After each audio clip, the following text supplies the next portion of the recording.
Hey guys, मैं हूं रतन और मैं हूं सिविल सर्विसेज 2018 बैच से।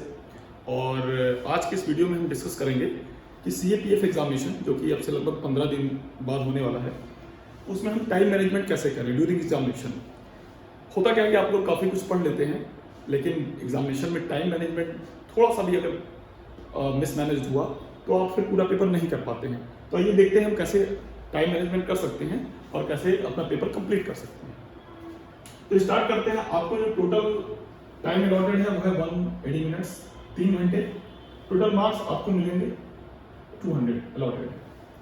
आपको जो टोटल क्वेश्चन करने हैं वो करने हैं टोटल 6 क्वेश्चंस रहेंगे आपके पास।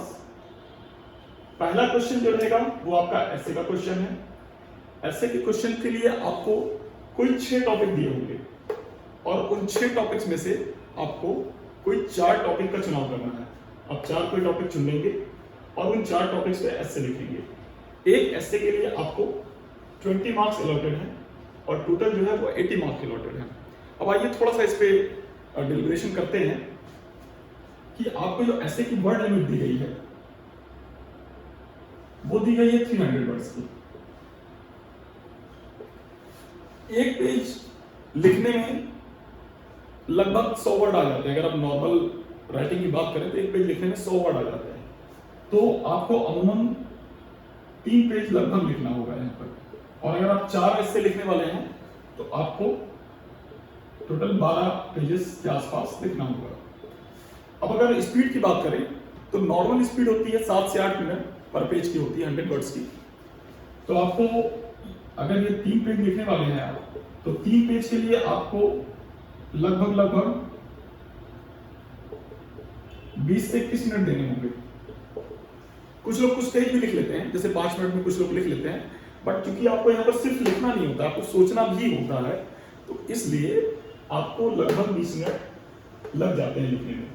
कई बार क्या होता है कि चूंकि पहला क्वेश्चन ऐसे का होता है तो हम काफी अच्छा लिखने के चक्कर में पहला क्वेश्चन करने में ही एक ऐसे लिखने में 25 मिनट 30 मिनट लगा देते हैं। बाकी क्या होता है, दूसरा क्वेश्चन लिखते लिखते जब तक आपको थोड़ा सा आता है कि अब जल्दी लिखना है, तो दूसरा क्वेश्चन लिखते लिखते 55 मिनट बीत जाता है और तीसरा ऐसे कंप्लीट करते करते आप 1.5 घंटे कर देते हैं। तो ऐसा बिल्कुल नहीं करना है। आपको हमेशा कोशिश करनी है कि ऐसे को आप 3 पेज 2.5 पेज जितना भी आप जिस हिसाब से आपकी स्पीड है कंप्लीट करें और कोशिश करें कि 20 मिनट ही एक ऐसे मिले। इस तरह से अगर आप 3 ऐसे लिखते हैं तो आपको टोटल 60 मिनट लगते हैं और करने हैं आपको 4 ऐसे, तो टोटल आपको लग जाएंगे 80 मिनट। इस तरह से पहला क्वेश्चन 80 मिनट में है और आपको जो मार्क्स असाइन है वो भी 80 मार्क्स असाइन है। दूसरा क्वेश्चन जो आपको करना है वो है आर्गुमेंट्स। आपको टोटल 2 आर्गुमेंट्स लिखने होते हैं। 2 आर्गुमेंट्स लिखने होते हैं और एक आर्गुमेंट्स के जो मार्क असाइंड है वो है 20 मार्क्स, यानी टोटल 40 मार्क्स असाइंड होते हैं। अब आप देखिए यहां पर, एक बार मैं इसको स्टॉप कर दूं।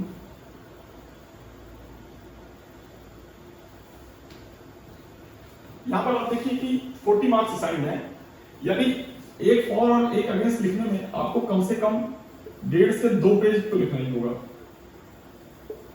अब इतना लिखना है, यानी 2 लिखने में आपको 3 से 4 पेज लिखने हैं। ये आपको कोशिश करनी है कि 3 से 4 पेज आप इस 25 मिनट में पूरा कर लें। यहां पर थोड़ा सा ज्यादा टाइम इसलिए दिया गया है क्योंकि आपको एक ही टॉपिक के फॉर्म में भी लिखना होता है और देन उसके अगेंस्ट में भी लिखना होता है। तो सेम फ्लो मेंटेन करना तो आसान है, लेकिन एक ही टॉपिक के डिफरेंट पर्सपेक्टिव को मेंटेन करने के लिए आपको थोड़ा सा सोचना पड़ता है। इसलिए कोशिश करें कि ये जो आर्गुमेंट वाला पार्ट है या 25 मिनट में कंप्लीट कर लें। नेक्स्ट जो आपको क्वेश्चन करना रहता है वो रहती है रिपोर्ट राइटिंग। आपको 2 रिपोर्ट लिखनी होती है और 2 रिपोर्ट के लिए आपको 20 मार्क्स असाइन है। आप एक बात ध्यान रखिएगा कि लिखने के फ्लो में क्या होता है, कभी कभी कि पेजेस इसके लिए भी उतने ही दिए होते हैं, तो हम ये ध्यान नहीं रख पाते कि चूंकि इस क्वेश्चन के लिए 40 मार्क्स असाइन था इसलिए हमने इसको 25 मिनट दिया और इसको पेजेस भी 4 पेज लिखने होते हैं कम से कम। लेकिन यहां पर आपको सिर्फ और सिर्फ 20 मार्क्स मिल रहे हैं। आप कितना भी बढ़िया लिखेंगे तो आपको मैक्सिमम मार्क्स जो 20 है उससे कम ही मिलता है, ऑब्वियस सी बात है। तो इसलिए इस क्वेश्चन के लिए हमने सिर्फ 15 मिनट रखे हुए हैं। आप भी कोशिश कीजिए कि एक रिपोर्ट को 1.25 पेज से 1.5 पेज में कंप्लीट कर दीजिए। 1.5 पेज से आगे आप कतई ना बढ़िए, क्योंकि 1.5 पेज से आगे लिखेंगे आप तो आपका टाइम वेस्ट होगा, और टाइम वेस्ट होगा लेकिन आपको मार्क्स उतने ही मिलने वाले हैं जितना असाइन है। इसलिए कोशिश करें कि 1.25 पेज में दोनों, 2.5 से 3 पेज में दोनों रिपोर्ट आप कंप्लीट कर दें, और इसके लिए आप 15 मिनट से ज्यादा समय ना लें। कोशिश ये करें, मैंने यही करना है आपको। बेहतर होगा कि 1.25 पेज में ही कंप्लीट करें, तभी आप इस टाइम को एडहियर कर पाएंगे। अगला क्वेश्चन जो आपको करना है वो आपको पैसिव राइटिंग होती है। इसमें आपको लगभग 500 वर्ड्स का एक पैसेज दिया जाता है, और उस पैसेज को लगभग 1/3 यानी कि लगभग 150 to 170 वर्ड्स में आपको समराइज करके लिखना होता है अपने शब्दों में। कुछ बॉक्सेस दिए रहते हैं, उन बॉक्सेस में वर्ड्स लिखा जाता है। अब आप ये देखिए कि यहां पर आपको पहले तो ये पैसेज पढ़ना होता है। ये पैसेज पढ़ेंगे 500 वर्ड्स का है। इस पैसेज को पढ़ने में कम से कम 5 से 7 मिनट आपको लगेंगे। उसके बाद आपको इसको समझना और समराइज करना होता है। तो अब इस पैसेज को आप जो है 5 से 7 मिनट में जब पढ़ेंगे, तभी आप जो है इसको 12 से 13 मिनट में लिख पाएंगे।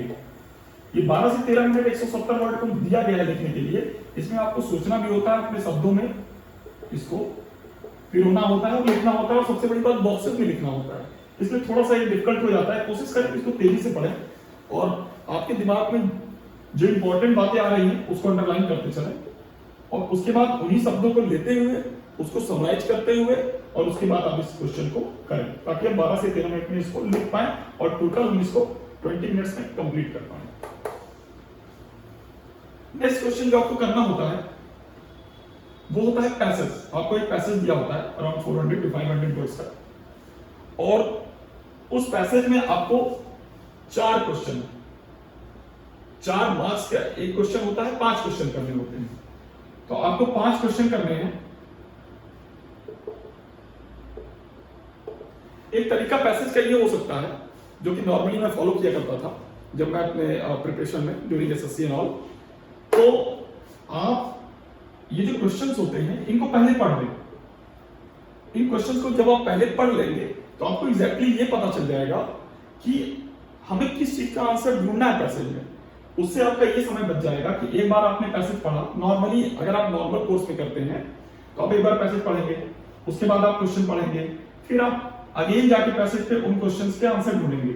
तो ये जो अगेन जाने वाला प्रोसेस में 2, 3, 4, 5 मिनट वेस्ट हो जाते हैं। बेटर होगा कि आप पहले क्वेश्चन पढ़ लें, आपके दिमाग में आइडिया रहेगा कि आपको क्या क्या ढूंढना है, और आप जैसे ही आंसर पे पहुंचेंगे आप फटाफट उसको टिक करके उसके बाद उसको लिख लेंगे।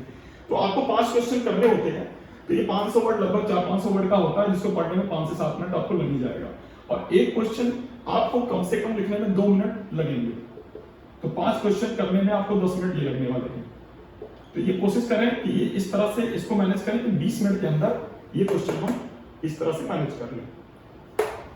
अगला क्वेश्चन जो आपको करना होता है